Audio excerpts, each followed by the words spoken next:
Sahabat semua, saya mengucapkan terima kasih kepada para buzzer. Saat ini buzzer adalah punya income yang besar dan bagus. Saya yakin, saya melihat beberapa teman-teman melaporkan bahwa banyak sekali buzzer itu sudah menyerang Bosman dengan sangat masif. Jadi mereka punya blog sendiri, punya vlog sendiri, punya YouTube channel sendiri, punya IG sendiri. Tapi sayangnya mereka tidak menggunakan nama yang benar. Mereka menggunakan nama-nama yang tidak berwujud, nama-nama yang aneh, gambarnya anjing dan lain sebagainya.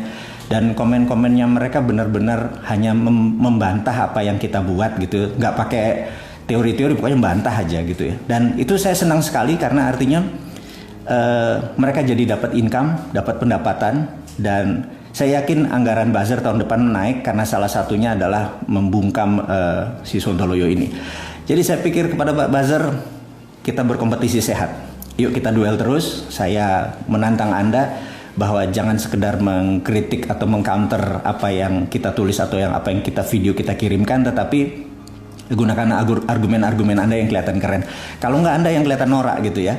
Jadi kelihatan kampungannya, nggak pakai tampang, nggak berani jumpa darat dan lain sebagainya. Jadi kalau kita ada mukanya, ada jumpa darat juga kita siap, kita berargumen secara sehat juga siap gitu ya. Nah, itu baru namanya laki-laki punya biji gitu ya, gitu. Jadi di sini saya mengingatkan bahwa yuk kompetisi itu sehat gitu ya. Kompetisi itu harus ada argumennya dan argumennya itu benar-benar proven method, bukan asal congornya doang dan minta referensinya mana, bukunya mana, kutipannya mana, monggo kita diskusi. Oke. Yang berikutnya adalah kita tahu bahwa 2 kali growth ekonomi Indonesia atau dunia turun itu masuk masa resesi. Jadi saya yakin bahwa nanti di bulan September ini kita masuk resesi, di mana pengumumannya mungkin Oktober atau November, dan apa yang terjadi pada saat Indonesia dideklar resesi. Jadi menurut saya pada saat Indonesia dideklar resesi, 10% manusia Indonesia yang mengontrol 70% ekonomi Indonesia akan shutdown. Jadi kita yang 90% ini akan rebutan di daging atau mungkin tulang di 30%. Sangat-sangat tough ini ada. Dan pertanyaannya, ini berarti quarter kedua kita negatif, quarter ketiga kita negatif. Pertanyaannya di akhir tahun apakah negatif atau tidak? Di situ gamblingnya ya. Kemudian saya teruskan lagi, apa yang terjadi kalau ternyata di akhir tahun itu negatif atau di kuartal keempat kita negatif, yang diumumkannya adalah Januari tahun depannya. Kalau itu memang benar-benar terjadi, maka kita udah masuk step satu lagi. Begitu 2 kali 2, resesi dikali 2 kali itu masanya krisis. Jadi kalau sampai pertengahan tahun 2021 ternyata kita 4 kali minus kuarternya, maka kita masuk masa krisis. Dan mungkin di masa ini ekonomi Indonesia atau masalah perekonomian di Indonesia akan kena di puncaknya, di mana COVID saat ini belum ditangani dengan baik, dan saya sangat peduli dan sangat concern dengan banyaknya tenaga medis yang harus sacrifice. Dan saya jauh-jauh hari di bulan Maret bilang garda terdepan adalah sahabat-sahabat kita medical person atau tenaga medis yang ternyata harus berkurang 100 saat ini, dokter dan sebagainya, belum lagi tenaga medis yang lainnya. Ini sangat miris dan ini harus kita bantu selesaikannya. Jadi sahabat semua yang kembali lagi ke masa krisis dan resesi tadi, kita terusin lagi ya. Kalau ternyata ini tak setahun ke depan jadi 8 quarter ternyata negatif, kita masuk depresi. Saya nggak yakin kita akan masuk depresi atau Great Depression, saya nggak yakin. Tapi krisis itu masih possible. Nah, apa yang akan kita lakukan kalau krisis itu terjadi? Oke, sabar. Itu saya mengambil poin-poinnya dulu. Sekali lagi kita akan masuk ke topik berikutnya. Jadi tadi krisis dan resesi hanya ambil gambaran ya. Oke, kemudian kita bicara ke internasional dulu. Kita tahu bahwa bulan November ini Amerika akan menjadi ajang pertarungan baru, yaitu pemilihan presidennya mereka. Nomor 1 adalah Trump kayaknya harus bekerja keras karena rating dia jeblok jauh sekali, dan mungkin apakah dia akan menggunakan cara kasar, declare war, saya nggak tahu gitu ya. Terus apakah orang kaya Amerika selama 4 tahun dia berkuasa itu happy? Itu saya juga nggak tahu. Tetapi yang saya tahu adalah ini seandainya nih ya.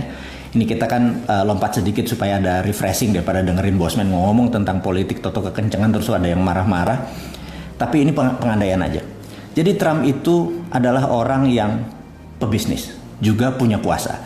Jadi dulu ya, gimana cara dia nolong teman-temannya yang waktu membuat dia menjadi presiden. Jadi caranya gini, dia bisa serang Alphabet, pemilik Google, dimaki-maki Alphabetnya, kemudian sahamnya turun 6-7%. Begitu turun 6-7%, apa yang terjadi? Teman-temannya pada beli semua. Sudah posisinya pada beli, ada yang pakai margin trading. Jadi masuk margin trading itu modalnya 1.000 tapi bisa beli 2 kali atau 3 kali lipat gitu ya.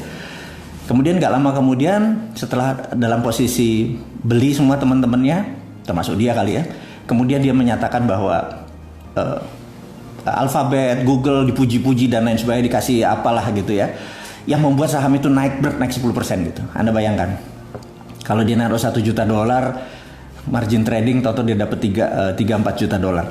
Semua teman-temannya Trump itu happy sekali karena saham digoyang terus, dan itu bukan saham di Amerika saja. Kadang-kadang dia serang saham di Jerman, dia serang di saham di Inggris dan lain sebagainya. Jadi teman-teman dia tuh happy banget gitu ya, dan itu sebenarnya insider trading. Iya, namanya juga Trump gitu ya, orang gila satu ini. Dan saya juga mikir, jadi kalau Bosman jadi presiden jangan-jangan gitu ya, kita serang Thailand, sahamnya turun, teman-teman beli saham Thailand, kita naikin lagi, terus kita panen di sana. Kita serang Singapura gitu ya, kayak gitu ya. Ya ini kita duit-duit kita aja, orang asing, duit-duit asing yang kita mainin. Dan kalau perlu rakyat Indonesia semua ini begitu ngumpulin, kalau perlu negara juga taruh portfolionya, kita ambil dulu uang dari Singapura, saham dari Hong Kong dan lain sebagainya, dari Shanghai, dan kita tarik balik gitu ya, pakai nyerang aja. Wah, kita mau nyerang Cina gitu ya, toto saham di Cina turun gitu ya, kita beli terus nggak jadi serang sama Cina, terus naik lagi kita jual gitu ya. Mungkin satu bangsa kita akan bebelah gitu ya. Saya minta komisi aja kalau gitu. Jadi itu sah, itu sah. Kita menggunakan power kita untuk kemaslahatan masyarakat. Kayak gitu boleh juga kayaknya ditiru idenya Trump gitu ya. Pertanyaannya, kalau orang-orang kaya di Amerika dan orang-orang yang memanfaatkan Trump itu happy, harusnya dia 4 tahun lagi. Tapi sekali lagi, sekarang landslide, itu jauh sekali sekarang jaraknya. Dan Kamala, wakil presidennya Biden, Kamala tuh kalau menang dia pasti teriak ala Medan tuh, Kamala kalau dibalik alamak gitu ya. Oke. Dia menggunakan strategi kampanye yang menarik. Dan ini bisa memukul Trump. Kampanye begini. Bahwa di negara-negara yang pemimpinnya wanita, ternyata COVID-nya terendah. Jadi contoh ya, New Zealand itu pemimpinnya wanita, Perdana Menterinya, kemudian Finlandia, kemudian Jerman, kemudian Taiwan, itu mereka yang pemimpinnya lady, wanita, itu ternyata tingkat COVID-nya rendah karena memang bernegaranya pakai hati gitu ya, bernegaranya pakai hati. Kalau pakai pikiran ya kayak sekarang ini, dianalisa terus gitu, karena when you too much analyze, you paralyze. Kebanyakan nganalisa itu ya lu lumpuh, kaku gitu ya. Nah, sementara ibu-ibu, lady itu dia punya hati, gimana dia bisa menyelesaikan masalah bangsa ini. Jadi saya tertarik, ya juga ya. Dan Kamala promosinya boleh juga, dia bisa pukul bahwa kalau saya punya hati untuk menyelesaikan masalah COVID karena pakai hati gitu. Jadi saya kepikir, oke, kalau kita mau jadi presiden kayaknya perempuannya siapa nih ya gitu ya. Ini ngayal, sekali lagi ngayal kan ini contoh aja gitu ya. Nah, tapi sekali lagi lady yang kayak apa gitu ya. Karena di dalam bahasa Inggris itu ada namanya girl, kemudian woman, kemudian lady gitu ya. Emak-emak kategorinya saya bingung nih. Emak-emak itu lady atau woman, atau mungkin not girl but not woman gitu ya, kira-kira girlnya not yet a woman tapi udah nggak girl lagi gitu lah. Itu mak-mak di mana, tolong dijelasin. Yang jelas bukan mak-mak katanya. Jadi mak-mak harus naik derajatnya jadi lady baru dia bisa memimpin dan menghilangkan COVID gitu ya. Jadi kalau begitu dapat ide gini di Indonesia, kalau gitu pemimpinnya cewek aja nih untuk menyelesaikan masalah COVID sebagai leadernya gitu ya. Kayak sekarang cowok kayaknya nggak kelar-kelar nih gitu. Ini hanya ide aja. Ini hanya mungkin anggap cuman usulan-usulan ya teman-teman. Jadi kampanyenya Trump saat ini diserang oleh Kamala, dan Kamala punya angle yang menarik. Sekali lagi, di dunia politik untuk mencari hati Anda harus mempunyai sudut-sudut yang menarik. Saya pikir Kamala very interesting dia ambil sudut anchornya apa